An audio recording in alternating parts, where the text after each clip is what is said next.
నా పేరు ఉపేంద్ర, హైకోర్టు న్యాయవాది, మాజీ బీసీ కమిషన్ సభ్యుని. అదేవిధంగా పెద్దలు దూలూరు గౌరీశంకర్ గారు, సాహిత్య అకాడమీ మాజీ చైర్మన్. అదేవిధంగా పెద్దలు టంకశాల అశోక్ గారు, సీనియర్ జర్నలిస్ట్, ప్రముఖ పాత్రికేయులు, రాష్ట్ర వ్యాప్తంగా అందరికీ సుపరిచితమైనటువంటి వ్యక్తి. ఈరోజు ఉద్దేశం ఏంటి అంటే, ఈరోజు ఈ ప్రెస్ కాన్ఫరెన్స్ రావటం, మేము ఇక్కడ చివ్యంల మండలం, అదేవిధంగా పెన్బాడ్ మండలం ఎస్ఆర్ఎస్పి ఫేజ్ 2 ఏదైతే రైతాంగం ఉన్నదో ఆ కాలువ కింద వచ్చే నీళ్ల ద్వారా వ్యవసాయం చేసేటువంటి రైతాంగం యొక్క సమస్యలు ఈ మధ్య కాలంలో మనందరం కూడా పత్రికల ద్వారా, టీవీల ద్వారా చూస్తూ ఉన్నాం. ఆ పరిస్థితులు ఒకసారి ఏంటి అంటే, ఈ ప్రాంతానికి ఒక ప్రత్యేకమైనటువంటి చరిత్ర ఉన్నది కాబట్టి, సూర్యాపేట అంటే సూర్యుల గన్న సూర్యాపేట, బండెనక బండి కట్టి 16 బండ్లు కట్టి ఏ బండ్లే పోతావు కొడుకు నైజాం సర్కారోడా అని చెప్పి తెలంగాణ రైతాంగ సాయుధ పోరాటం, భూమి కోసం, భుక్తి కోసం, విముక్తి కోసం ఆ రోజు పెద్ద ఎత్తున పోరాటాలు జరిగాయి. తెలంగాణ విముక్తి కోసం నాటి నిరంకుశ పాలనకు వ్యతిరేకంగా ఈ సూర్యాపేట ప్రాంతం నుంచే 4000 మంది అమరులైనటువంటి పరిస్థితులు. అలాంటి గడ్డ తర్వాత ఉమ్మడి ఆంధ్రప్రదేశ్లో కలిసిన తర్వాత ఈ ప్రాంతంలో అనేక రకమైనటువంటి సమస్యలు, దాంట్లో ప్రధానమైనటువంటి సమస్య సూర్యాపేటకి తాగునీరు సమస్య, అదేవిధంగా రైతాంగం సమస్య. మాకు పోచంపాడు కాలువ రావాలని చెప్పి ఆనాడు మా ఫాదర్ ఇక్కడ రైతు కూలీ సంఘంలో మరి జిల్లా ఉపాధ్యక్షులుగా ఉన్నటువంటి వాళ్ళు, పోచంపాడు కాలువ రావాలి, ఫ్లోరైడ్ లేని నల్లగొండ కావాలి అని చెప్పి మా చిన్నప్పుడు రాసేవాళ్ళు గోడల మీద.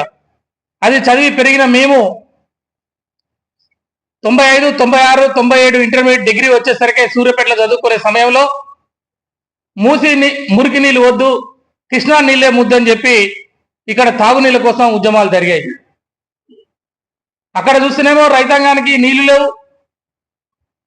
తెలంగాణ అంటే అది ముఖ్యంగా ఈ సూర్యాపేట ప్రాంతం, అక్కడ కృష్ణా ఎడమ కాలువ కింద హుజూర్ నగర్ కానీ, కోదాడు కానీ, మిర్యాలగూడెం కానీ కొంత ప్రాంతం నీళ్ళు వచ్చినప్పటికి కూడా ఈ సూర్యాపేట ప్రాంతం ఈ పై భాగంలో ఉన్నటువంటి వాళ్ళకి నీళ్లు లేక ఇక్కడ తుమ్మ చెట్లు, సర్కారు చెట్లు, తంగేడు చెట్లు, మోదుగు చెట్లు, పల్లేరుగాయ చెట్లు, లొట్టపీస్ చెట్లు, భూములన్నీ కూడా ఎడారిగా ఉండేటువంటి ప్రాంతం.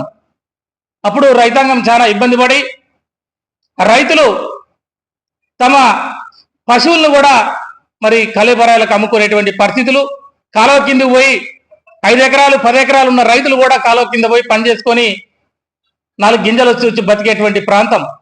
కానీ ఆ సమస్యలన్నీ ఉన్న సందర్భంలో 2000 సంవత్సరం వచ్చేసరికి తెలంగాణ ఉద్యమం ఉవ్వెత్తున లేచింది. ఇలాంటి సమస్యలన్నిటికీ పరిష్కారం తెలంగాణ రాష్ట్రమే అని చెప్పి గొప్ప పోరాటాలు జరిగినాయి. మీ అందరికి కూడా తెలుసు. తెలంగాణ రాష్ట్రం వచ్చిన తర్వాత ఏ రైతాంగ సమస్యలు ఉన్నాయో, ఏ నీళ్ళ కోసం ఏడ్చినా ఈ సూర్యాపేట గడ్డ ఆ నీళ్ళు ఇచ్చుకొని ఎస్ఆర్ఎస్పి ద్వారా బ్రహ్మాండంగా సూర్యాపేట ప్రాంతం కావచ్చు, నల్గొండ ప్రాంతం కావచ్చు, తుంగతుర్తి ప్రాంతం కావచ్చు, లక్షలాది ఎకరాల సేద్యంలోకి వచ్చి ఏ మోదుగు చెట్లను తీసేసి, సర్కారు చంద్ర చెట్లను తీసేసి భూమి అంతా కూడా సేద్యంలోకి వచ్చింది. రైతాంగం 10 సంవత్సరాలు బ్రహ్మాండంగా పంటలు పండించుకున్నారు. ఎక్కడ పోయినా సస్యశ్యామలమైంది. బాయిగడ్డలుంటే బాయిగడ్డలు కూడా ఎత్తేశారు, చెట్లుంటే సండ్ర చెట్లను కూడా తీసేశారు. మన పెద్దవాళ్ళ గోరీలుంటే వేస్ట్ గా ఉంటున్నాయి భూములు అని చెప్పి ఆ గోరుని కూడా తొలగించి వ్యవసాయాలు చేశారు. పుట్లకు పుట్లు ఒడ్లు వండినాయి. ఇక్కడ సూర్యాపేట జిల్లా మొత్తం రాష్ట్రంలోనే నెంబర్ 1 పంటలు పండించే, వరి పంట పండించే, ధాన్యం పండించేటువంటి స్థాయికి ఎదిగిపోయిన సూర్యాపేట జిల్లా. చాలా సంతోషపడ్డాం. ఎందుకంటే ఈ గడ్డ మీద పుట్టి ఉద్యమాలు చేసి, త్యాగాలు చేసి, అడ్వకేట్ కేసులో 150 కేసులు ఉన్నా కూడా మేము ఎక్కడ కూడా ఆనాడు మొక్కబోని ధైర్యంతో తెలంగాణ విముక్తి కావాలి, తెలంగాణ రైతాంగ సమస్యలు, తెలంగాణలో ఉన్న అనేక సమస్యలకి విముక్తి, అన్ని రోగాలకు జిందా తెలిసిపోతే ఎట్లా మందో తెలంగాణ రాష్ట్రం సాధనే దీని అన్నిటికీ పరిష్కారం అని చెప్పి మేము ఉద్యమాలలో ఉండం. అట్లా జరిగినటువంటి ఉద్యమం తర్వాత వచ్చిన తెలంగాణలో బ్రహ్మాండంగా అన్ని వర్గాల ప్రజలు, ముఖ్యంగా రైతాంగం, రైతు బంధు పథకంలో కావచ్చు, రైతు బీమా పథకం కావచ్చు, 24 గంటల కరెంటు కావచ్చు, రుణమాఫీలు కావచ్చు, అనేక పథకాలతోటి భారతదేశంలో ఏ ముఖ్యమంత్రి, ఏ రాష్ట్ర ముఖ్యమంత్రి కానీ స్వతంత్ర భారతదేశంలో ఏ ప్రధానమంత్రి కూడా ఆలోచించిన విధంగా ఆ 10 సంవత్సరాల పరిపాలన జరిగాయి. సరే, 10 సంవత్సరాల తర్వాత ప్రజలు మార్పు కోరుకున్నారు. సరే, ప్రజలు ఎందుకు కోరుకున్నారో, దేనికి కోరుకున్నారో మన ప్రజాభిప్రాయాన్ని గౌరవించాల్సినటువంటి అవసరం ఉన్నది. కాబట్టే మేము కూడా కొన్ని విషయాలలో చూసి చూడనట్టున్నాం. కానీ ఈ మధ్య కాలంలో ఈ సూర్యాపేట ప్రాంతంలో ఈ ఎస్ఆర్ఎస్పి రైతాంగం యొక్క సమస్యలు చూస్తున్నప్పుడు మళ్ళీ గుండె కలిసి వేస్తా ఉన్నది. ఇలా పోతే రైతులు పంటలు మొత్తం ఎండిపోతున్నాయి. ఎండిపోయిన పంటల్ని వాళ్ళు మరి పశువులకి మేపటానికి, గొర్రెలకి, మేకలకి, ఇతర జిల్లాల నుంచి తెచ్చిన మేకలకి కూడా పంటలు వదిలిపెడుతున్నారు. ఒక్కొక్క ఎకరాకి 30,000 పెట్టుబడి పెట్టిన రైతాంగం, కౌలుకు తీసుకున్న రైతాంగం, వాళ్ళ బాధలు చూస్తుంటే వర్ణనాతీతంగా ఉన్నాయి. మళ్ళీ వలసలు పోయే పరిస్థితులు వచ్చినాయి. మళ్ళీ ఆత్మహత్యలు చేసుకునే పరిస్థితులు, ఆకలి చావులు పరిస్థితులు మళ్ళీ ఈ సూర్యాపేట ప్రాంతంలో ఈ 15 నెలల్లో వస్తా ఉన్నాయి. కాబట్టి మేము మీడియా మిత్రుల ద్వారా మరొకసారి ప్రభుత్వానికి ఈ రోజు రావడానికి మేము ఒక కమిటీగా, దాని యొక్క ఉద్దేశం ఏంటి అంటే, ఈ రైతాంగాన్ని ఆదుకోండి. రాజకీయాలు అవసరం లేదు. ఇప్పుడు రాజకీయాలు జరిగిపోయినాయి, అధికార బదలాయింపు జరిగిపోయింది. వాటి గురించి మేము చర్చలకు పోదలుచుకోలే.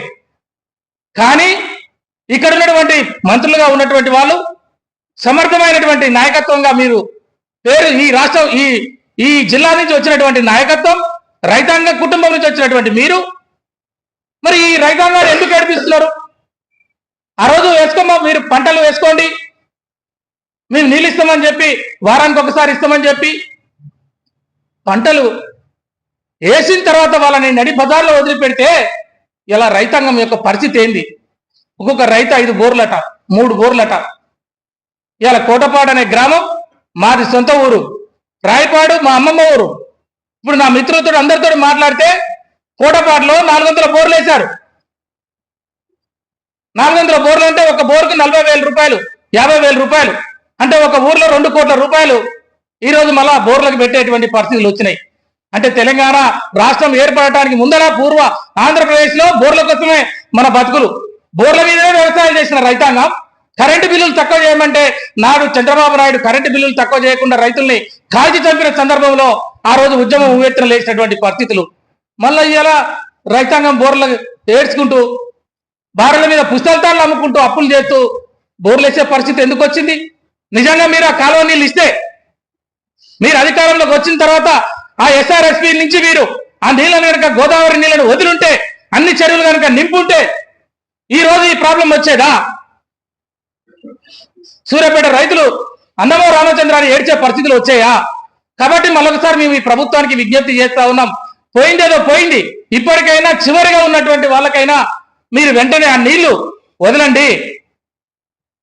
ఆ నీళ్లు వదిలితే ఆ రైతాంగం ఎవరైతే చివరికి లేటుగా నాటు పెట్టిన వాళ్ళైనా సరే కనీసం వాళ్ళ పంటలన్నా కాపాడుకుంటారు. రైతు రుణమాఫీ చేయలేదని చెప్పినారు మేము తిరిగిన కాడ.